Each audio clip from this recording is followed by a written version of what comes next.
Hi and welcome to True Crime, a channel dedicated to the dark underworld of criminal activity carried out by gangsters, mobsters, cartel leaders, and others.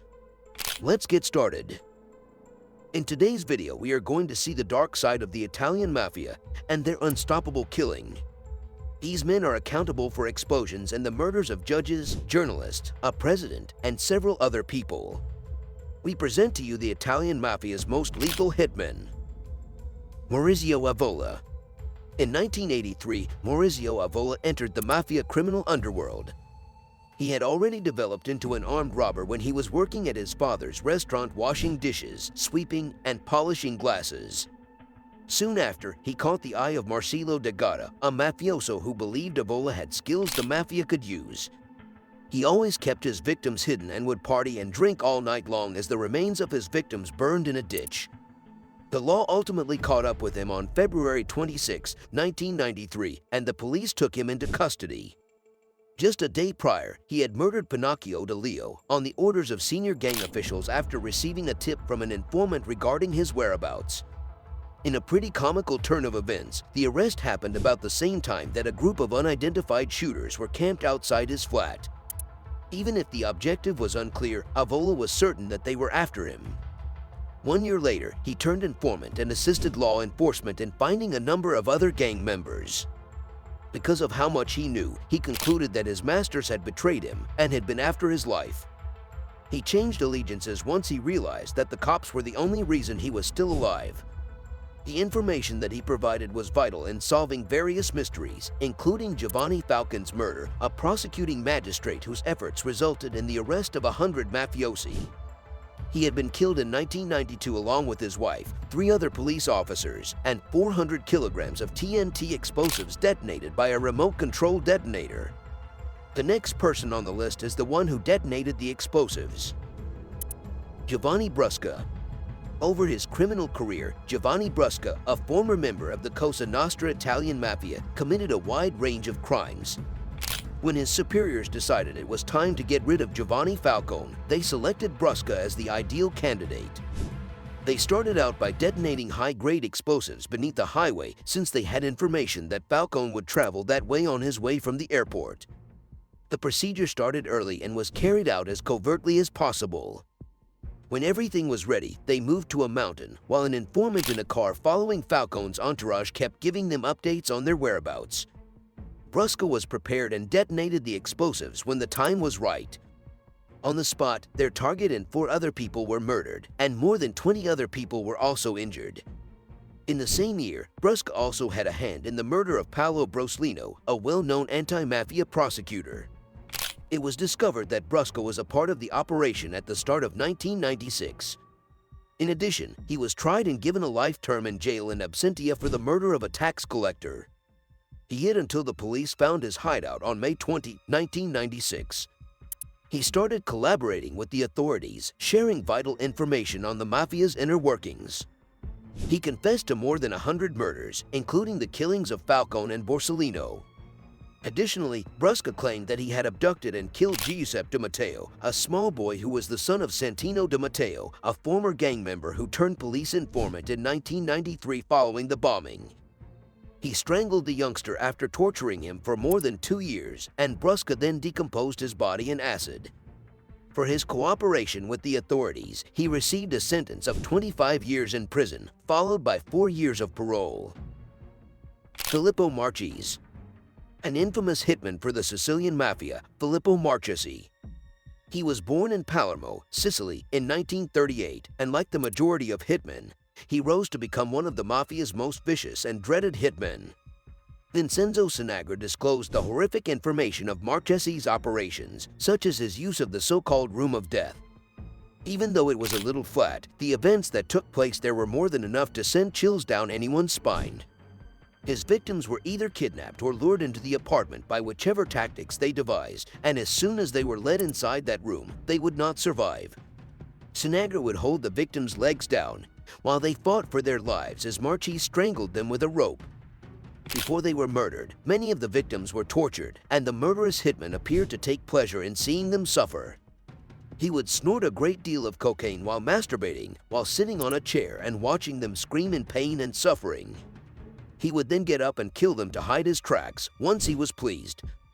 The majority of the remains had been chopped up into little pieces, dissolved in acid, and then thrown into the sea in order to ensure that none of them were discovered. The cost of being a competent hitman and an aide to his bosses, however, is high. They planned to kill him because they believed he was too valuable to be alive. He was tricked into going to an abandoned warehouse to meet with several gang members. His fellow hitmen killed him by strangling him and dissolving his body in acid, knowing it would be his last day on Earth. His bosses lied, saying he accidentally killed himself while loading a gun in advance of an operation to prevent an uproar from those around him.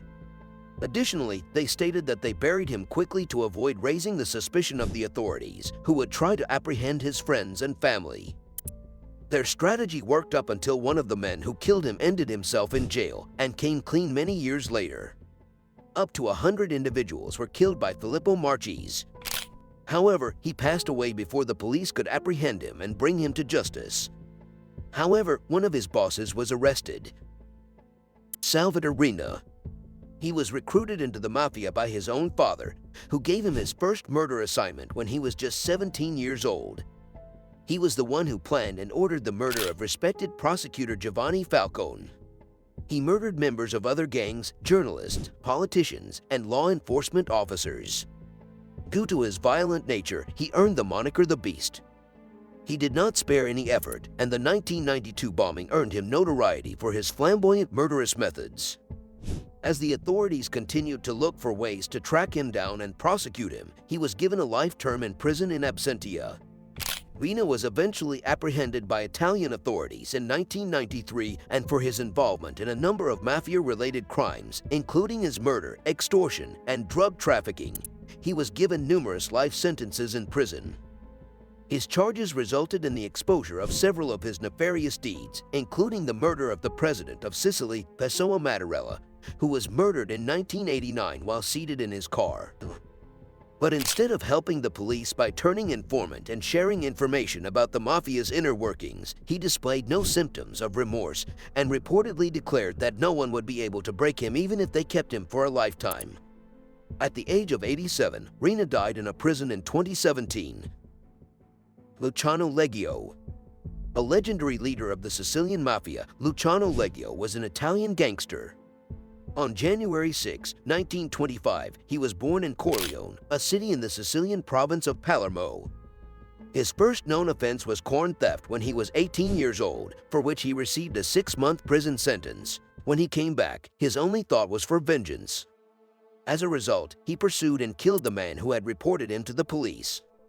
He killed a farmhand 2 years later in a last-ditch effort to find employment so he could take his position.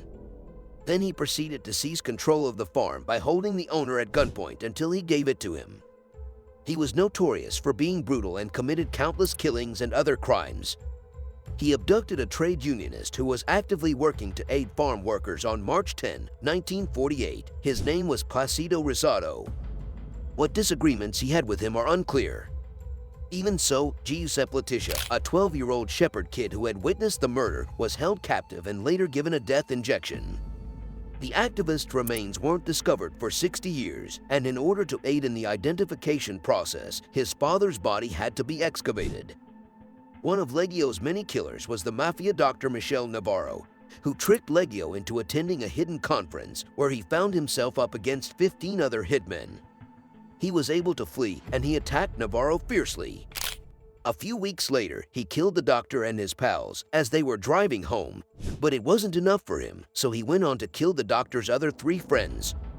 Pietro Caglione, a general attorney for Sicily, was also murdered by this sinister hitman. Despite being detained numerous times throughout his criminal career, Luchino Leio was able to enter and exit the car turtles of justice. The first time was in 1964, when he was apprehended but freed after 4 years because there was not solid proof. According to reports, the presiding judges and the prosecution received death threats, and the proof had in fact been tampered with. He was unharmed up until May 16, 1974, when he was apprehended and given a life sentence. Despite being imprisoned, Leio continued to hold a significant amount of control within the Mafia, ordering the murders of Judge Terranova and Lieutenant Colonel Giuseppe Rosso in 1977 and 1979, respectively. Leio passed away from a heart attack in prison on November 15, 1993, at the age of 68. Messa Dado. Matteo Messa Dado, commonly known as Diabolic, was born in Castelvetrano, Sicily in 1962. He had been eluding capture by the Italian government since the late 1990s, but was finally applauded by the public when the police finally apprehended him in January 2023. He had been able to avoid detection by security personnel for 30 years up to the point when he registered with a private clinic using a fake name. For 3 decades, the code of secrecy kept him hidden and safe until agents began to get some information from conversations amongst his immediate family members at their wiretapped houses. Dado was a daredevil who bragged about having killed enough people to fill an entire cemetery.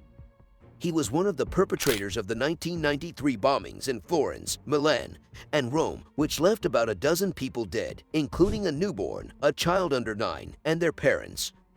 His health, however, ultimately failed him and resulted in his imprisonment. Police doubled down and started tracking all cancer sufferers within his age range until they ultimately reduced their search to a few people after becoming suspicious that he was dealing with cancer because of online searches made by his buddies and coded chats discussing illness. They appeared to have a long way to go until an elderly man scheduled a chemotherapy appointment. When the police arrived, they discovered that Matteo Messa Dado was the patient. I'll leave it up to you to decide whether the capture of the last man standing signifies the end of the Italian Mafia. Thank you for watching another amazing video from our true crime team. Like, comment, and subscribe. And stay tuned to our next real-life true crime video.